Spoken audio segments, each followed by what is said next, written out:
Bismillahirrahmanirrahim. Pertanyaan yang pertama, Bismillah, bagaimana jika kita akan menikah, namun orang tua masih mempermasalahkan soal uang panai yang sedikit, padahal ikhwannya adalah lelaki yang baik akhlak dan juga agamanya. Syukron. Tentang permasalahan ini memang sudah menjadi fenomena ya dari kalangan ikhwah dan akhwat. Kalau dari kalangan orang awam, ya, orang yang seperti ini ya biasa-biasa saja. Adapun bagi kita yang sudah mengenal tentang makna dari Islam dan Sunnah, bagaimana petunjuk syariat tentang hal ini, maka kita sangat paham. Nabi SAW telah memberikan wejangan bahwa apabila datang kepada kalian seorang lelaki yang salih, melamar anak kalian, melamar keponakan kalian, melamar wanita yang ada di antara kalian, laki-laki yang saleh, yang baik akhlaknya, maka terimalah dia. Sebab jika tidak, maka akan terjadi fasadun, akan terjadi banyak kerusakan di atas muka bumi. Nah, maka kebahagiaan rumah tangga dalam pernikahan itu tidaklah ditentukan dengan besar dan kecilnya, tidaklah ditentukan dengan besarnya uang panai, ya. Sudah ditentukan oleh maharnya yang besar. Baik. Bahkan yang kita dapatkan, ya, keberkahan pada seorang wanita yang menikah itu dengan mahar yang sedikit. Iya, mahar yang sedikit. Memang mahar itu wajib diberikan, seperti firman Allah Ta'ala dalam surah An-Nisa, wa atun nisa'a saduqatihinna nihlah. Ya, berikanlah mahar kepada para wanita yang kalian nikahi sebagai pemberian yang penuh dengan kerelaan. Maka mahar itu wajib ditunaikan walaupun tidak memiliki harta yang tinggi.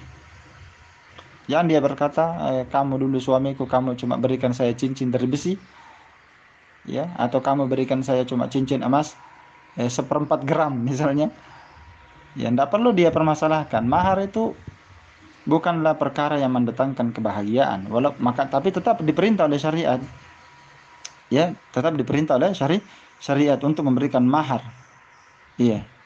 Dan kalau dia mau memberikan mahar yang lebih daripada itu, hal itu dibolehkan juga. Tapi ingat, di sini saya akan bacakan beberapa dalil yang menunjukkan bahwa asalnya pernikahan itu harus dimudahkan, karena syariat memerintahkan hal itu. Jangan dibuat susah, khususnya dalam masalah mahar.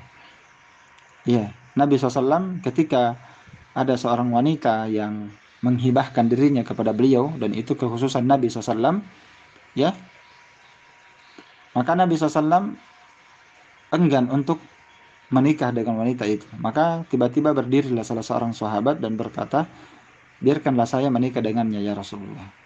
Maka Nabi SAW bersabda, apakah kamu punya mahar? Ya, katanya tidak ada. Kata Nabi SAW, undur, carilah mahar, walau khataman min hadid, walaupun hanya berupa cincin dari besi. Iya, maka takaran besarnya nilai mahar dalam syariat itu tidak ditentukan. Bahkan mahar boleh saja seperti yang disebutkan Nabi SAW, hanya senilai dengan cincin dari besi. Kalau kita punya cincin dari besi dibawa ke pasar, kira-kira harganya berapa? Ya, mungkin harganya 10.000 ya. Mahar harganya 10.000. Kalau di zaman ini bahasanya orang mungkin berkata, ini orang menghina namanya. Tapi Nabi SAW ini adalah hadits Bukhari Muslim. Iya. Ini tentunya mahar yang seperti ini asalkan dia saling ridho, ya. Kalau pihak perempuannya ridho dalam hal ini, maka insyaallah ta'ala hal itu boleh saja, ya, walaupun nilainya sangat rendah. Iya. Yang jelas, mahar hendaklah itu diberikan kemudahan supaya membuat pernikahannya itu berkah. Saya ulang, dalam pernikahan maharnya itu hendaklah diberikan kemudahan maharnya, jangan mahal. Supaya apa?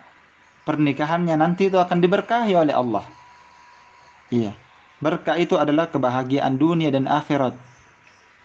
Iya, berkah di dunia dan di akhirat.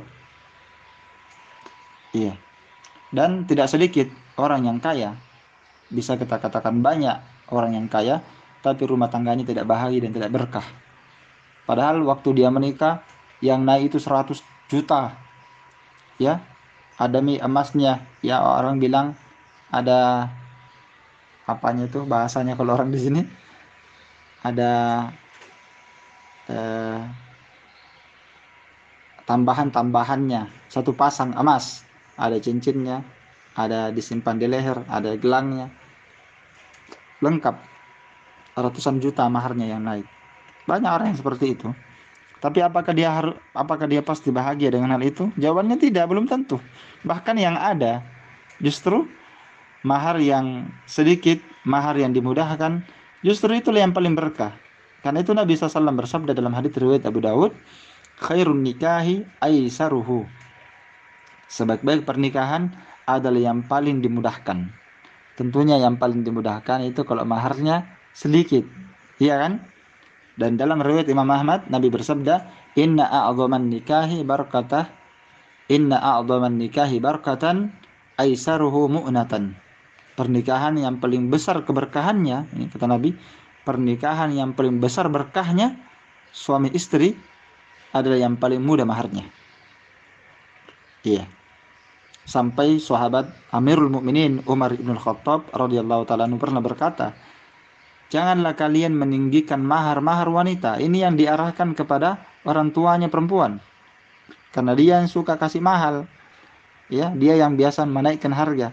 Kayak anaknya itu seperti jualan yang dia mau jual. Ini ditawar harganya sekian. Jangan. Ini harganya mahal-mahal ya. Apalagi kalau anaknya itu pegawai.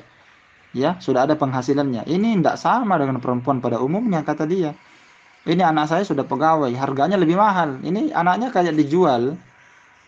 Ya, harusnya jangan dia seperti itu. Mau cari berkah bukan dengan dunia.